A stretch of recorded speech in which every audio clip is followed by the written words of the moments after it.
19 दिसंबर 2023 दिन मंगलवार। इस दिन इलाहाबाद हाई कोर्ट में चल रहे ज्ञानवापी मस्जिद विवाद पर एक फैसले ने समस्त सनातन धर्मी हिंदू समाज को खुशियों से भर दिया। इलाहाबाद उच्च न्यायालय ने मंगलवार को कहा कि वाराणसी में ज्ञानवापी परिसर हिंदू है या मुस्लिम, इस सवाल पर फैसला निचली अदालत को करना है और इस मुद्दे पर 1991 के मुकदमे को उपासना स्थल अधिनियम 1991 के तहत प्रतिबंधित नहीं किया गया है। न्यायमूर्ति रोहित रंजन अग्रवाल ने कहा कि पूजा स्थल अधिनियम, जो कि 15 अगस्त 1947 को किसी भी पूजा स्थल के धार्मिक चरित्र को संरक्षित करने का प्रयास करता है, के तहत धार्मिक स्थलों की प्रकृति पर सवाल उठाने वाले मुकदमे दायर करने पर रोक केवल उन स्थानों पर लागू होती है जो निर्विवाद धार्मिक प्रकृति वाले हैं। समय समय पर अयोध्या, काशी, मथुरा के साथ साथ देश भर में 40,000 मंदिरों के जीर्णोद्धार की बात उठती रहती है। तो क्या ज्ञानवापी मस्जिद के साथ साथ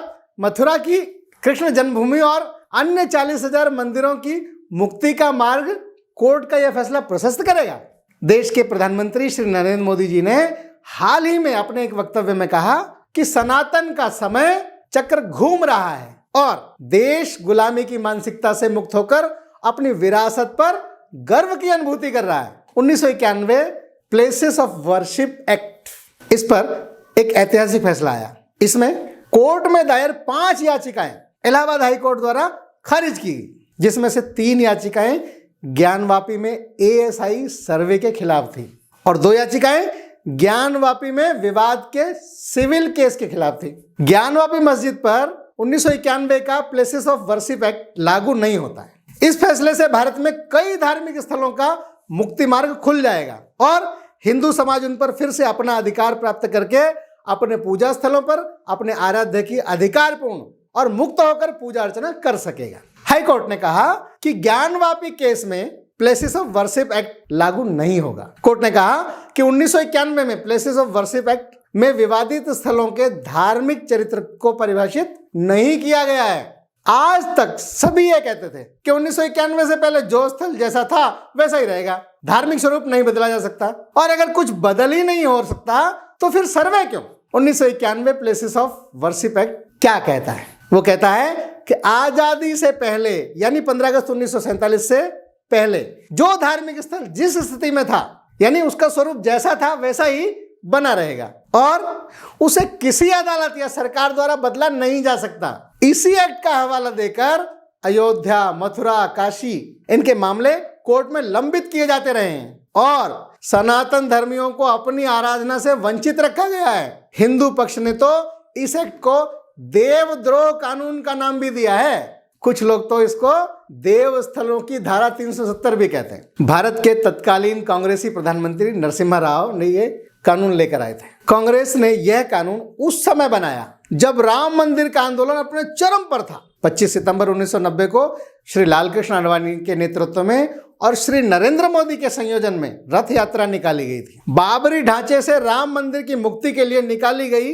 रथ यात्रा जहां भी जाती थी हजारों लोग मार्ग में आकर शीश झुकाते थे, जय श्री राम का उद्घोष करते थे और आडवाणी जी की ओजस्वी वाणी से अयोध्या का आह्वान सुनते थे। लोग इस रथ यात्रा की धूली को अपने माथे पर लगाते थे। कांग्रेस ने तुष्टीकरण का दांव चला और यह कानून मुस्लिम समाज को उनके वोट बैंक को बनाए रखने के लिए और बढ़ाने में मदद करने के लिए ये कानून लेकर आए और उनकी मंशा तो यह थी कि मथुरा की मुक्ति भी रुक जाए और अयोध्या का राम मंदिर का मुद्दा भी सदा के लिए समाप्ति हो जाए। कोर्ट में जब भी कोई इसके लिए जाएगा तो बस इस कानून का हवाला देकर सारे तथ्यों और ऐतिहासिक सबूतों की हवा निकाल दी जाएगी। 25 सितंबर 1990 को शुरू हुई यह कानूनी शुरुआत ठीक 1 साल के बाद यानी 18 सितंबर 1991 को कांग्रेस की नरसिम्हा राव सरकार संसद में लेकर आई। प्लेसेस ऑफ वर्शिप एक्ट की टाइमिंग देखिए, जब राम मंदिर आंदोलन अपने चरम पर था कांग्रेस को वह आंदोलन दबाना था। सनातन धर्म की विचारधारा बहुत तेजी से बढ़ रही थी, उसे रोकने के लिए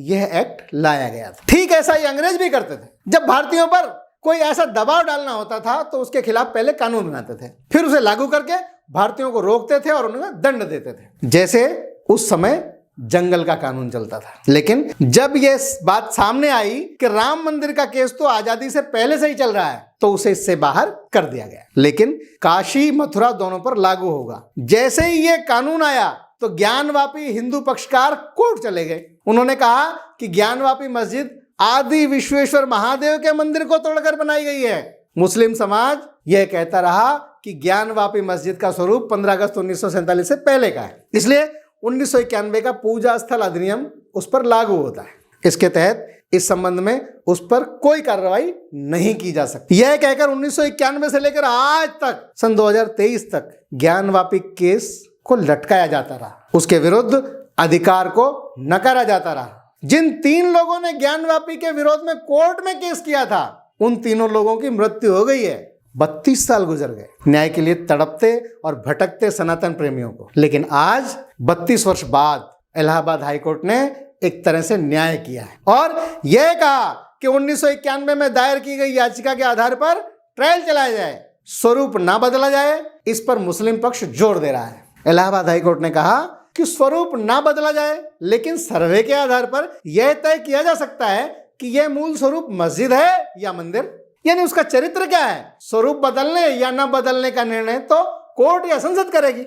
इसलिए कोर्ट ने एएसआई को कहा कि सर्वे करके अपनी जांच रिपोर्ट पेश करें। कोर्ट ने कहा कि अगर एएसआई को लगता है कि कहीं और के सर्वे की अनुमति चाहिए तो बताएं, हम इस पर भी विचार करेंगे। लेकिन यह जांच 6 महीने के अंदर पूरी करके रिपोर्ट कोर्ट के सामने प्रस्तुत करें और निचली अदालत इस पर फैसला दे। यानी अगर एएसआई या हिंदू पक्ष ज्ञानवापी के वजू खाने में सर्वे की मांग करेगा तो कोर्ट उस पर भी विचार करेगी।